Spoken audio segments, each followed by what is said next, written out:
تو هم دنبال بازی هستی که بتونی ازش پول در بیاری و سرگرم بشی، با دوستات بازی کنی، تیم تو بسازی و قهرمان جام و رقابت بشی. یه بازی براتون آوردم امروز. تو بازی هست که خیلی عالیه و حتی کیفیتش مثل کنسوله.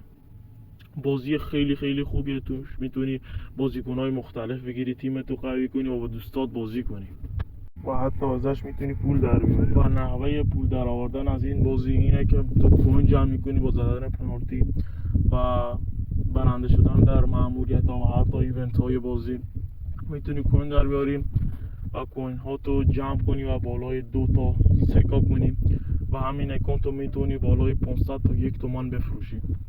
و همینطور که میبینی تیم های ایرانی هم داره، تیم تراکتور، سپاهان، پرسپولیس و استقلال و حتی تیم ملی ایران هم داره و تیم ملی های برتر دیگه، تیم های اروپایی دیگه و تقریبا بازی کاملیه و حتی تیم های ایرانی هم تو این بازی هستش. و همونطور که میبینی همه تیم ملی ها رو داره و لیگ اسپانیا همه تیم ها رو داره و لیگ ایتالیا هم همه تیم ها رو داره. و بریم یه بازی بگیریم با استقلال و پرسپولیس و کیفیت بازی رو با هم ببینیم.